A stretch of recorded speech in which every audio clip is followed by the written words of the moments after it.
आसमान से बरसती मौत और रनवे पर धधकती आग की लपटें। जरा सोचिए, आप एक सुरक्षित लैंडिंग की उम्मीद कर रहे हो और अगले ही पल पूरा आसमान धुएं के काले गुब्बार से भर जाए। कुछ ऐसा ही खौफनाक मंजर आज असम के जोरहाट एयरबेस पर देखने को मिला है। भारतीय वायुसेना का एक शक्तिशाली विमान जो देश की सीमाओं की सुरक्षा के लिए उड़ान भरता है, वो अचानक से क्रैश हो गया है। विमान में आग लग गई है और चारों तरफ अफरा तफरी मच चुकी है। लेकिन बता दें कि क्या ये महज एक हादसा था या फिर इसके पीछे कोई गहरा पैटर्न छिपा है, क्योंकि ठीक इसी तरह का एक और खौफनाक हादसा आज से ठीक 1 साल पहले कल ही के दिन अहमदाबाद में भी हुआ था। क्या जून का ये महीना हमारे आसमान के रक्षकों के लिए कोई बुरा साया लेकर आता है? आज की स्पेशल रिपोर्ट में हम आपको इस रोंगटे खड़े कर देने वाले हादसे की एक एक इनसाइड स्टोरी बताएंगे।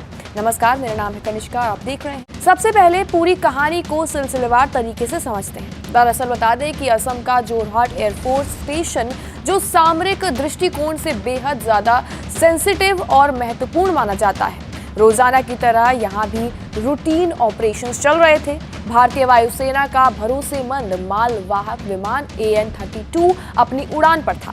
सब कुछ बिल्कुल सामान्य था। पायलट ने एयर ट्रैफिक कंट्रोल यानी कि ATC से संपर्क किया था और लैंडिंग की अनुमति यानी परमिशन मांगी थी। विमान धीरे धीरे रनवे की तरफ बढ़ रहा था, लेकिन जैसे ही इसके पहियों ने जोरहाट एयरफील्ड की जमीन को छुआ, अचानक से कुछ ऐसा हुआ जिसने सबके होश उड़ा कर रख दिए। लैंडिंग के ठीक दौरान विमान का संतुलन बिगड़ गया। शुरुआती रिपोर्ट्स के मानते हैं तो विमान एयरफोर्स स्टेशन के परिसर के भीतर ही दुर्घटनाग्रस्त यानी कि क्रैश हो गया था।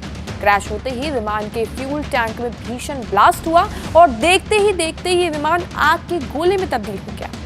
आसमान में कई किलोमीटर दूर से काले धुआं के गुब्बार जो है वो देखने को मिले। एयरबेस पर तुरंत इमरजेंसी सायरन बज उठे। फायर ब्रिगेड की गाड़ियां और रेस्क्यू टीमें मौके पर पहुंचती हैं और दौड़ना शुरू कर देती हैं। आग पर काबू पा लिया गया है और विमान के भीतर मौजूद जो लोगों को सुरक्षित भी बाहर निकाला जा सकता है, ऐसे अनुमान लगाए जा रहे हैं। लेकिन इस हादसे ने भारतीय वायुसेना और एक्सपर्ट्स को इसलिए भी चौंका दिया है क्योंकि ये टाइमिंग बेहद डरावनी है।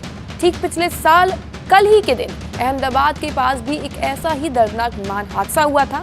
अब जरा सोचिए, पिछले साल की वो तारीख और आज का ये दिन महज कुछ ही घंटों का फासला है और कहानी बिल्कुल नहीं। लैंडिंग या टेक ऑफ के वक्त अचानक से तकनीकी खराबी आ जाना और विमान का क्रैश हो जाना, क्या ये सिर्फ एक इत्तेफाक है कि ठीक 1 साल बाद दोबारा उसी वक्त देश को दहला देने वाली खबर फिर से सामने आ चुकी है? क्या मौसम का कोई ऐसा बदलाव है या फिर विमानों के मेंटेनेंस से जुड़ी कोई ऐसी बात है जो ठीक इसी समय पर भारी पड़ सकती है? इस कनेक्शन ने अब तक कई गंभीर सवाल उठा दिए हैं, जिनकी जांच होना बेहद जरूरी है। इस वक्त जोरहाट एयरबेस का क्या यहाँ पर स्थिति है? भारतीय वायुसेना यानी कि IAF ने आधिकारिक तौर पर इस एक्सीडेंट की पुष्टि कर दी है, लेकिन क्या स्थिति बनी हुई है? कैसे रेस्क्यू ऑपरेशन, कितने लोगों को बाहर निकाला है, कुछ लोग वहाँ पे थे, कितने लोग यहाँ पर मतलब गंभीर रूप से घायल हुए, इसकी ऑफिशियल जानकारी अभी तक नहीं मिल पा रही है। उसका इंतजार चल रहा है। जब तक हम ये रिपोर्ट रिकॉर्ड कर रहे हैं तब तक एटलीस्ट अभी तक कोई ऐसी ऑफिशियल जानकारी सामने नहीं आई है। लेकिन आपको हम ये बता दें कि असम के मतलब वायुसेना के मुताबिक जो चीज़ें सामने आ रही हैं, उसमें असम के जोरहाट एयरफोर्स स्टेशन पर AN-32 परिवहन विमान दुर्घटनाग्रस्त का शिकार हो चुका है और बाकी की विस्तृत विवरणों का अभी तक इंतजार किया ही जा रहा है। विमान में कितने क्रू मेंबर सवार थे, उनकी स्थिति क्या है और इस हादसे में कितना नुकसान हो चुका है, इसकी पूरी जानकारी और पुख्ता जानकारी आने में थोड़ा सा समय लगेगा। लेकिन इस हादसे ने एक बार फिर से हमारी एविएशन सिस्टम और इन विमानों की सुरक्षा पर बड़े और गंभीर सवाल उठा दिए। आखिर रनवे पर लैंडिंग के वक्त ऐसा क्या हुआ होगा कि विमान ने नियंत्रण खो दिया? क्या ये कोई इंजन फेलियर था या फिर रनवे की कोई तकनीकी समस्या? इस हादसे के पीछे की जो असली वजह थी, ये तो वायुसेना की जो कोर्ट ऑफ इंक्वायरी है उसकी जांच चल रही है, फिर वो साफ कर पाएगा। हम ईश्वर से यही प्रार्थना करते हैं कि विमान में सवार हमारे सभी जाबाज सुरक्षित हों। इस घटना से जुड़ी सारी पल पल की अपडेट हम आपको देते रहेंगे। तब तक के लिए बने रहिए न्यूज़ के साथ।